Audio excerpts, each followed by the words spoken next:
Hello everyone, my name is Khoa, a junior at the Department of Foreign Languages at Saigon University. My major is English Linguistics, Commerce and Tourism. Here I am packing my stuff for the next trip, my first trip to the southwest of Vietnam. Hope you guys enjoy my little and short 5 days worth of video diary. Enjoy! We all gather around at 5 a.m. on the campus of Saigon University. And for safety measures, we also brought our COVID vaccinated certificate. Let's start learning at 6 a.m. and the first destination is Tra Sư Forest.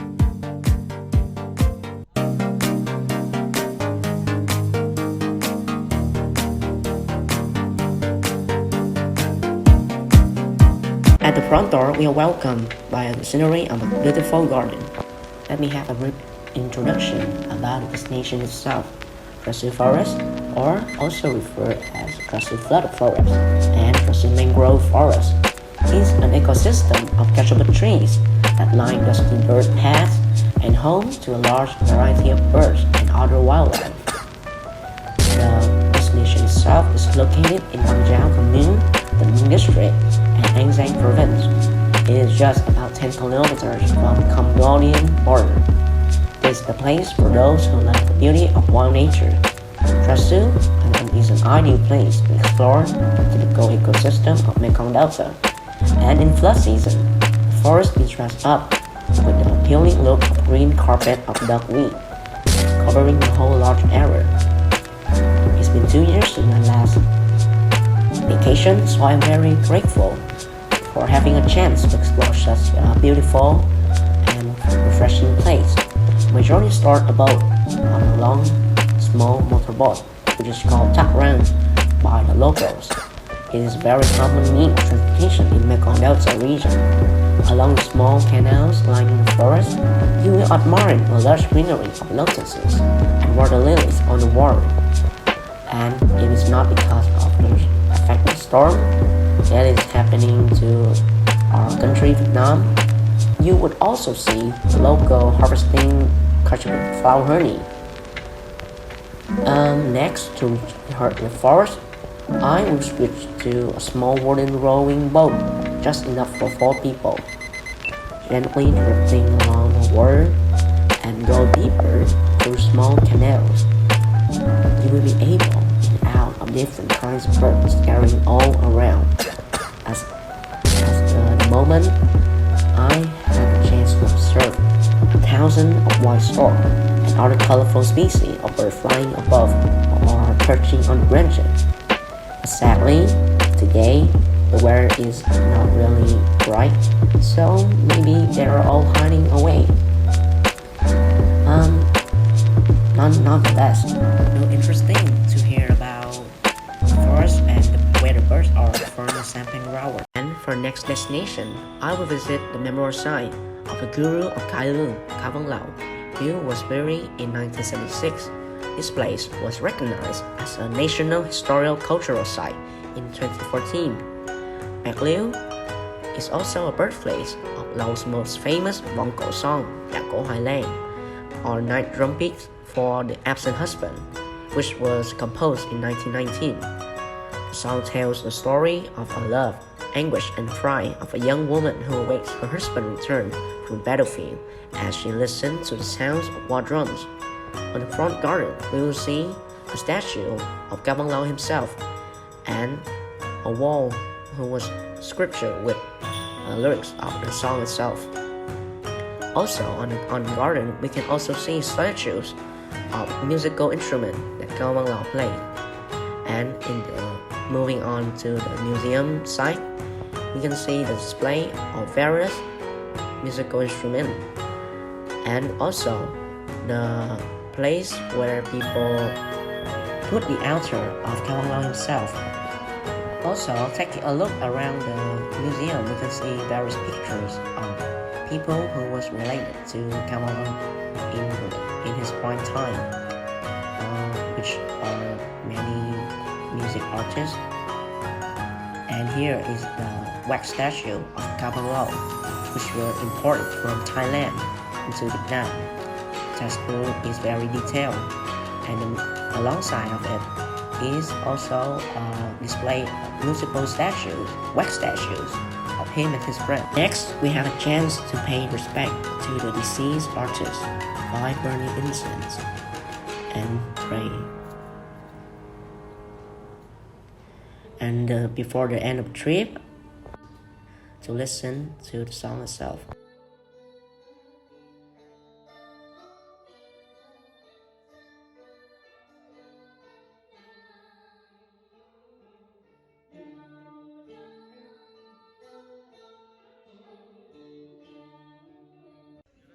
Now it's time we move to the next destination.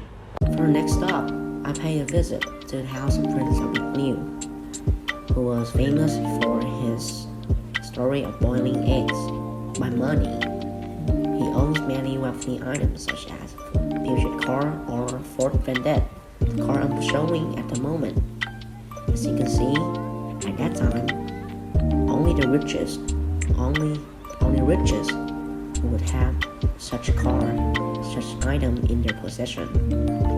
The car is still very new after being rebuilt, and also in his house are many wood items, which is very luxurious, such as chair and table, and all filled with pictures of his family. Also, he owns 2 bedrooms, such as the one I'm showing, each one for summer and wet season. And also he owns a music player, also a very rare item at the time. Next, we pay a visit to the altar of his parents, Triệu Trinh Trạch and Phan Thị Mui. While strolling around his house, you can also see many more items such as a dish and teacup, teapot, as well as pictures of his family on the wall. To the 4th destination, and it covered Pagoda, some rocks, famous for giant reclining Buddha statue, looks even more magnificent when the sun goes down. It's located at 367 American Street in Stockton Town. The pagoda dates back to 1785 and was originally built using bamboo, wood, and simple leaf roofing. It is the work of a Khmer ethnic community that resides in the Mekong Delta.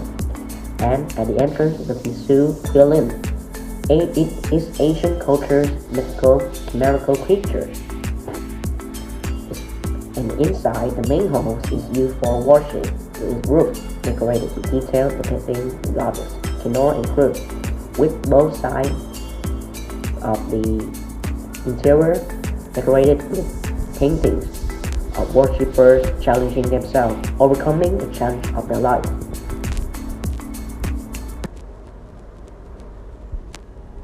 For the 5th destination, we have to get up early because we are visiting the floating market of Cần Thơ, Cái Floating Market.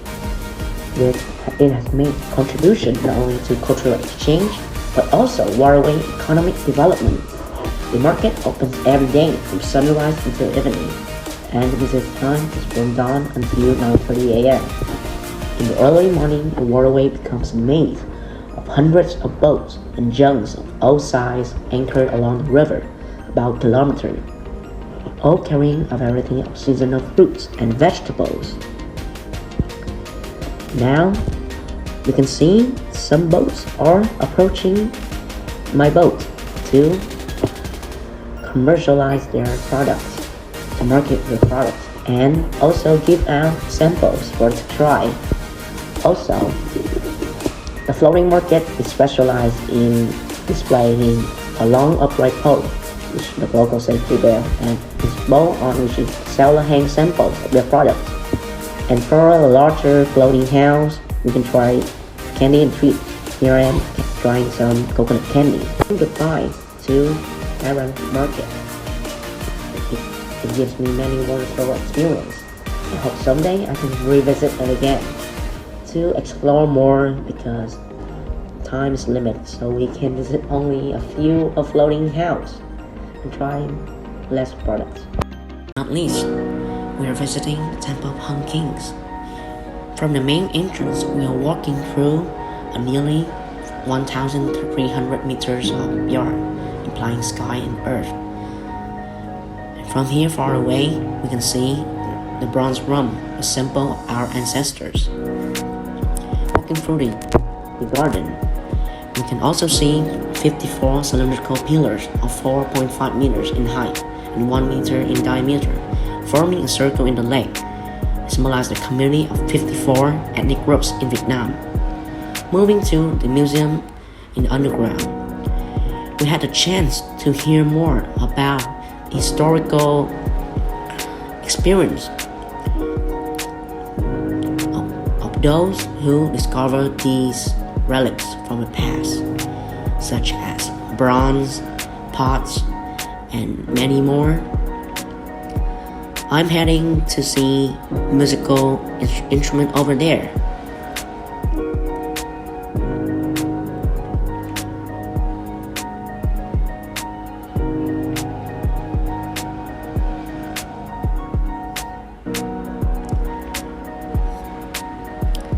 It's intriguing to see how fascinating musical instrument was back then. Now let's head to see more.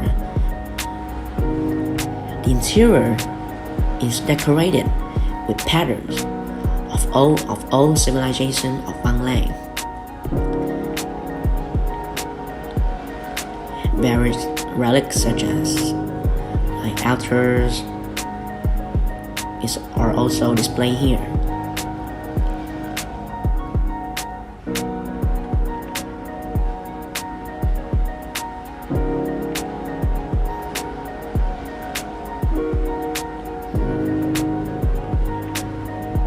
Strolling around one more, I'm heading to take a closer look into what was the tool of Văn Lang people back then was, like knives and sickle axe.